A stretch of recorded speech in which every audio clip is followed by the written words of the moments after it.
ब्रिजभूषण जी उर्फ पंडित जी आज उस जगह गए थे जहां जाने से हर इंसान डरता है, जहां के बारे में कहा जाता है कि वहां हर कोई मोह माया से छूट जाता है। ये जगह शमशान कहलाती है, इंसान की जर्नी ऑफ लाइफ की लास्ट डेस्टिनेशन।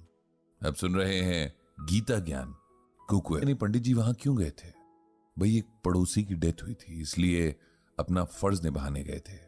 वैसे तो पड़ोसी काफी बुजुर्ग थे, अच्छी खासी जिंदगी और भले पूरे परिवार का सुख देखकर गए थे, लेकिन मृत्यु कितनी भी बड़ी उम्र में हो, अपनों को कौन जाने देना चाहता है। उनकी फैमिली के बच्चे बड़े सब रो रहे थे। पंडित जी ने भगवान श्री कृष्ण से उन्हें समझ और शक्ति देने की प्रार्थना की। घर लौटते हुए पंडित जी को एक बात याद आ गई। बात तब की थी जब पूरे देश को कोरोना की सेकेंड वेव ने अपनी चपेट में ले रखा था। हर तरफ मौत का तांडव चल रहा था। शायद ही कोई ऐसी फैमिली बची थी जिसने कोई अपना न खोया हो। पंडित जी के भी कई रिलेटिव्स, नेबर्स और जानने वाले इस बीमारी के कारण चल बसे थे।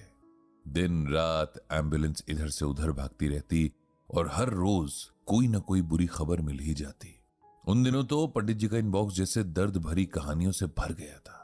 लोग सलाह मांगते कि कैसे अपना दुख कम करें। कोई पूछता कि इस भयानक टाइम में कैसे खुद को डिप्रेशन में जाने से रोकें। कोई तो यहां तक पूछ लेता कि ये वक्त कब बीतेगा।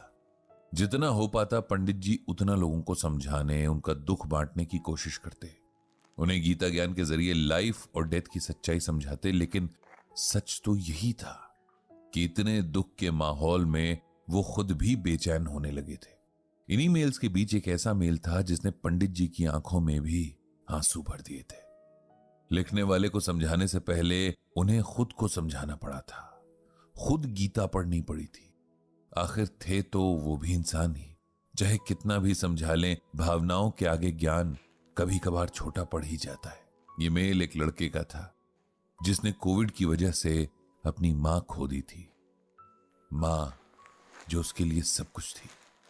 ये मेल कुछ इस तरह था। पंडित जी, आज मैं जितना डिप्रेस्ड हूं शायद पहले कभी नहीं हुआ। इस दुख को एक्सप्रेस करने के लिए मेरे पास शब्द तक नहीं है, और अगर होते भी तब भी कोई सुनने वाला नहीं है। मेरी लाइफ में एक ऐसी इंसान थी जो बिना बोले ही मेरा मूड समझ जाती थी। मेरी आवाज में अगर जरा सी उदासी होती तो वो एक बार में ही पकड़ लेती थी। वो मेरी मां थी। उसकी वजह से ही मैं था। अब वो नहीं है तो लगता है मेरा होना भी बेकार है। पंडित जी, मेरा नाम विपिन है। मैं 25 साल का हूं। मैं एक होटल में काम करता हूं। मेरी फैमिली में बस मैं और मेरी मां ही थे। वैसे देखा जाए तो मेरी काफी बड़ी फैमिली है, जिसमें मेरे पापा, दादी, चाचा, चाची और उनके बच्चे भी हैं। लेकिन ये फैमिली बस नाम के लिए है, क्योंकि इन्हें पिछले कई साल से मुझसे और मेरी मां से कोई मतलब नहीं रहा। उसके पीछे भी एक लंबी कहानी है। दरअसल मेरी मां बड़े गरीब घर से थी। उनके पिता ने छोटी एज में ही मेरे फादर से उनकी शादी करवा दी। मेरे पापा का डेयरी बिजनेस था, और सही मायने में देखा जाए तो उन्हें वहां काम करने के लिए एक दिन रात के नौकर की जरूरत थी, जो सैलरी भी ना लेता और बिना कंप्लेंट के काम भी कर लेता। मेरी मां की शक्ल में उन्हें वो नौकरानी मिल गई थी। मेरे पापा का नेचर बहुत खराब था, और खराब नेचर वाले कभी भी बिजनेस में अच्छा नहीं कर सकते। बिजनेस भी डूबने लगा था। शराब तो पहले से ही पीते थे, अब दिन रात शराब में ही डूबे रहते। नशे में मेरी मां को बहुत मारते। वो बेचारी दिन रात काम भी करती और मार भी खाती। सब कुछ चुप रहकर सहती, क्योंकि उसे मेरी फिक्र रहती। मैं तब इतना बड़ा हो गया था कि आसपास क्या हो रहा है ये मुझे समझ आने लगा था। मैं अपनी मां के लिए बहुत बुरा फील करता। कभी कभी मेरा मन करता कि मैं अपने फादर को पीट दूं, लेकिन मेरी मां मुझे हमेशा समझाती कि चाहे जैसे भी हैं वो मेरे फादर हैं, मुझे उनकी रिस्पेक्ट करनी चाहिए। पर सच ये है कि मैं कभी अपने फादर की ना तो रिस्पेक्ट कर पाया, ना उनसे प्यार कर पाया। पापा की नशे की लत बढ़ने के साथ ही उनका मां के साथ बिहेवियर भी खराब होता जा रहा था। हालात यहां तक खराब हो गए थे कि मां को वहां से निकलना पड़ा, क्योंकि अब वहां उसकी जान को खतरा हो गया था। नाना जी के घर के हालात पहले ही बहुत खराब थे। फिर उनकी डेथ के बाद तो मां और मुझे वहां कोई पूछने वाला भी नहीं था। अब हम दोनों के आगे रोटी और छत की समस्या आ गई थी। मां ने अपनी जो कुछ थोड़ी बहुत ज्वेलरी थी वो बेची, और एक किराए के कमरे और सिलाई मशीन का इंतजाम किया। मुझे जितना याद है उसमें बस मेरी स्ट्रगल करती माँ है, छोटी छोटी चीजों के लिए दिन रात मेहनत करती माँ है। किसी तरह मेरी माँ ने मुझे पढ़ाया लिखाया। इसी बीच मेरे फादर या किसी और फैमिली मेंबर ने हमारी खबर तक नहीं ली। मेरी स्कूल की स्टडीज कंप्लीट होने के बाद मैंने भी ट्यूशंस लेना शुरू कर दिया था। साथ साथ मेरी कॉलेज की पढ़ाई भी चल रही थी। लगातार सिलाई के काम ने मां की आंखों को कमजोर कर दिया था। उन्हें धुंधला दिखना शुरू हो गया था। मैं कई बार कहता कि डॉक्टर को दिखा देते हैं, लेकिन वो कहती कि जब तेरी नौकरी लगेगी तब वो खुद किसी बड़े डॉक्टर के पास चली जाएगी। पढ़ाई कंप्लीट हुई और मुझे एक होटल में मैनेजर की नौकरी मिल गई। मां बहुत खुश थी। उसके इतने सालों की मेहनत अब जाकर सफल हुई थी। मैं भी अपनी मां को जितना शुक्रिया कहूं कम ही होगा। वो मुझे बहुत बुरे माहौल से निकाल कर ले आई थी। उसने अपनी हर खुशी, अपने हर सुख को किनारे रखकर हमेशा मेरे लिए सोचा और मुझे इस काबिल बना दिया कि मैं इस सोसाइटी में सर्वाइव कर सकूं। अब सब ठीक होने वाला था। मेरी मां के आराम करने के दिन आए थे।